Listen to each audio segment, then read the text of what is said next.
will focus on innovative composite materials and structures. Mr. Chairman, we've had to make some pretty tough choices with this budget, but I'm committed to making sure NASA is using its resources strategically for a cohesive exploration program that bolsters our economy, improves life on Earth, and raises the bar of what humans can achieve. I look forward to your questions. I want to thank again the witness for being available for questioning today. I also want to remind members that committee rules limit questioning to 5 minutes. The chair will at this point open the round of questions. Administrator Bolden, under current top line funding levels, what is the cost schedule confidence level for SLS being operational by 2017?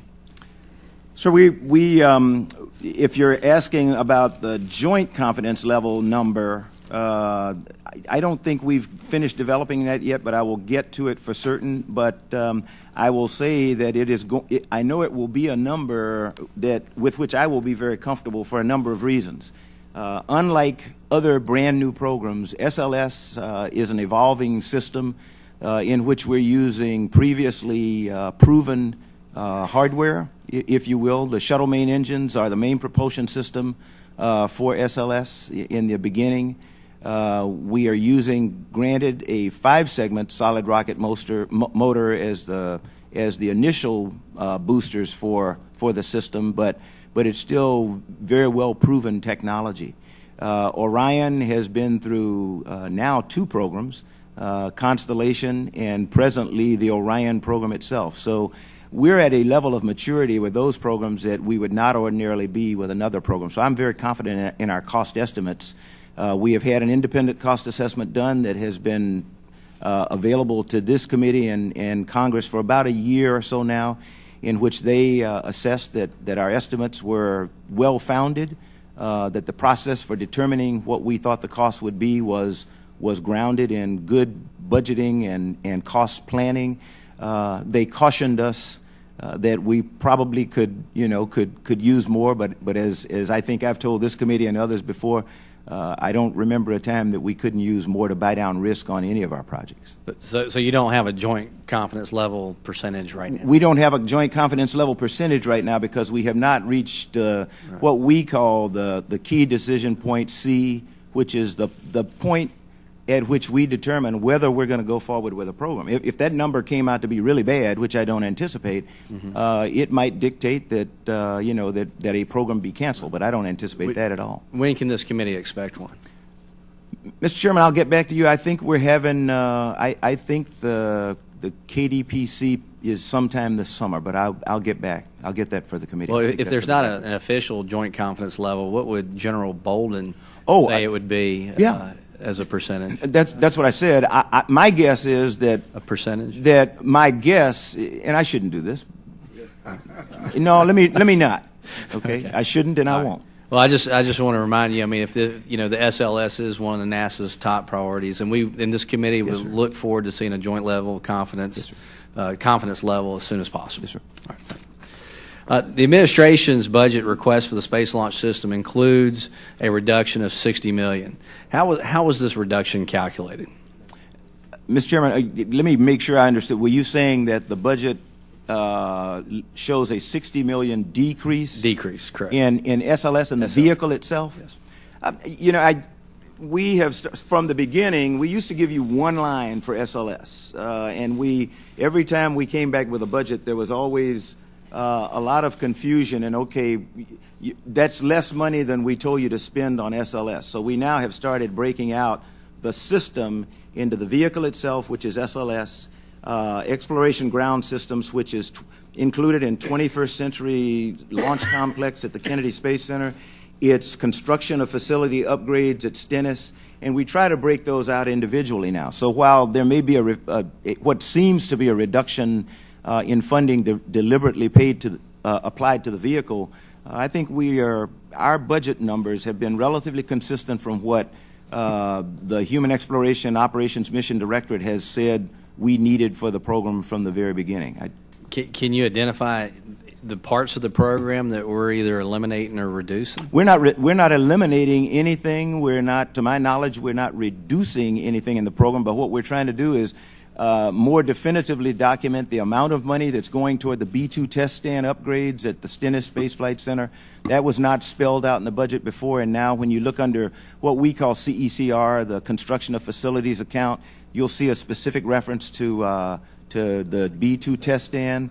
You will see a specific reference in the write-ups to advanced boosters, which we think is very critical, not to the 70 metric ton version of SLS, but we will need it when we move up to 150 metric ton version, and we can't wait until we need it in 2025 to start constructing it. So those are numbers that I count toward SLS, but the committee may not attribute to SLS. So just to clarify, with the reduced funding, you don't see any anticipated missed deadlines for SLS? I don't anticipate any missed deadlines, and I would remind the committee, and I think, Mr. Chairman, you know probably better than anybody sitting in this room, because you've seen more than I have at Stennis. We have been testing the J2X consistently at Stennis, very successfully. We've got 500-second tests several times now. We are running tests at ATK with the boosters. We have gotten Orion where it is ready. It's almost ready to fly in the fall of 2014. We could tick off the achievements in both SLS and Orion that meet our milestones, and we've not, with one exception that I know of, which is delaying or putting off the airborne abort test for Orion, which we don't need for many years.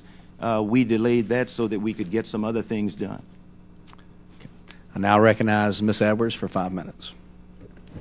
Thank you, Mr. Chairman. I have a statement that's submitted by the Planetary Society expressing concerns about the fiscal year 2014 budget that I'd like to request be entered into the record. Without objection, so ordered. Thank you, Mr. Chairman.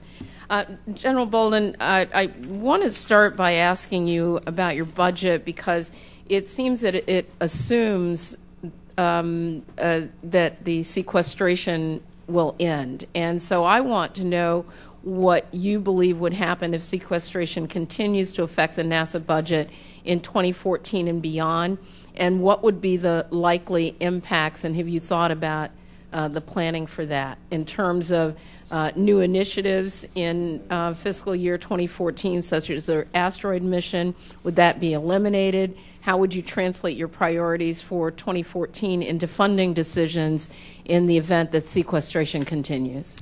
Congresswoman, first of all, let me confirm your assumption about the budget itself. The 17.7 is based on the President's confidence that he will be able to work out an agreement with this Congress in the budget for fiscal year 14 that will negate the sequester. So that is a correct assumption.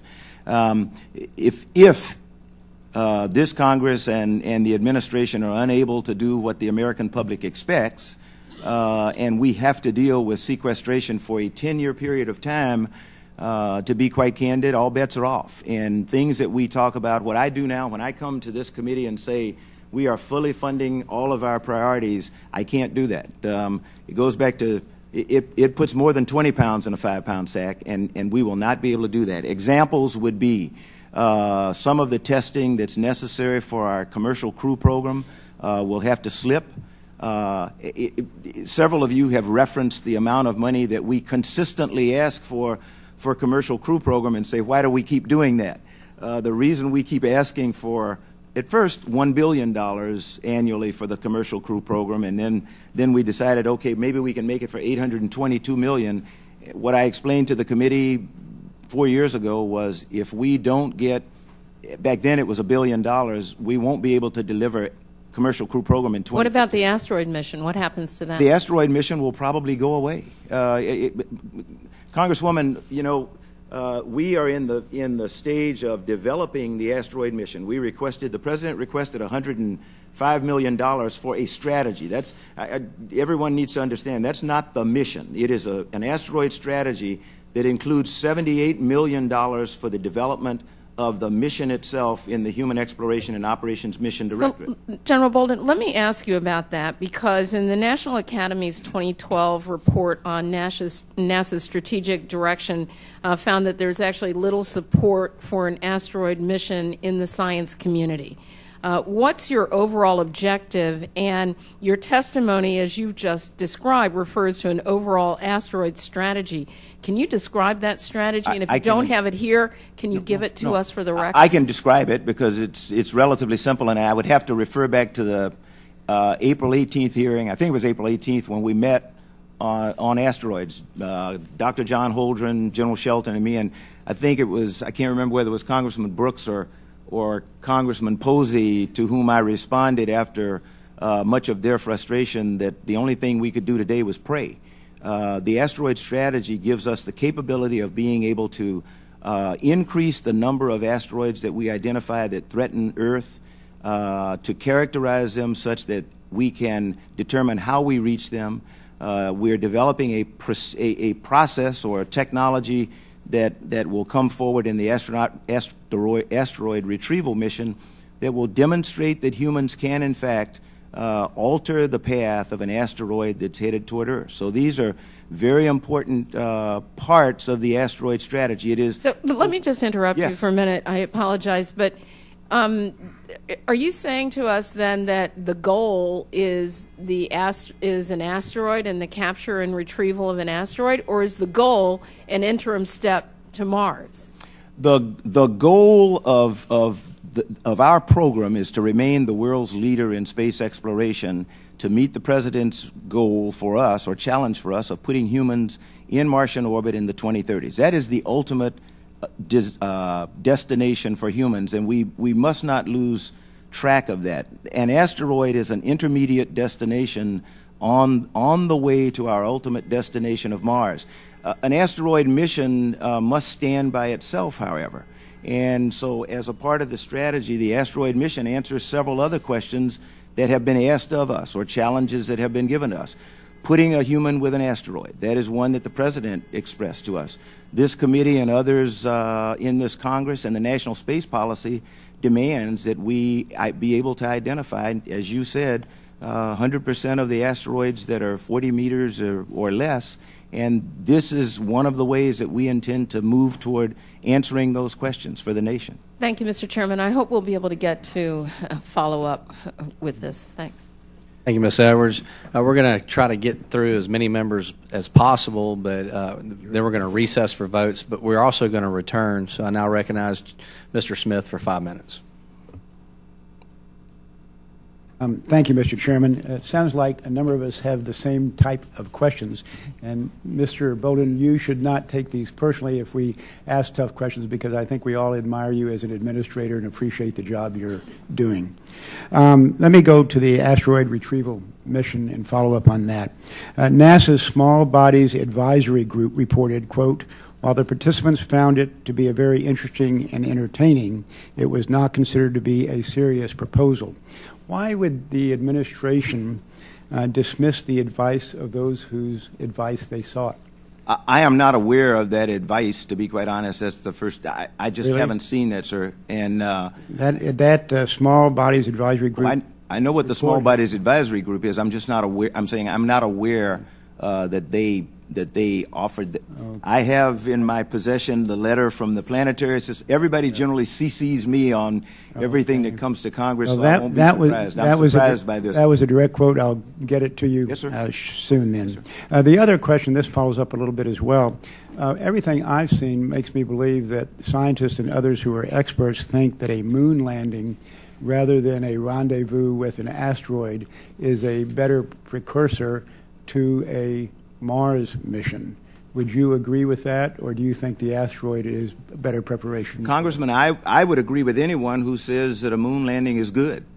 We've done it. We've done it 6 times, and it was incredibly good. Yeah. And there's a lot more to do than what we've done so far. There is so much more to do than what we've done so far. But if I go back to the premise that the chairman opened up with, that You know, we can only do so much. And which would be better for the Mars mission? Would it be back to the moon, or would it be the asteroid? I don't think that either would be better. They both are good. In our particular case, since we're operating under a flat budget, the one that is executable in today's budget environment is an asteroid mission. If various experts said the moon, would you heed their advice? We get expert advice all the time, and we try to heed. However, I think you know, Mr. Chairman, it is impossible to heed the advice of all experts. Some expert is going to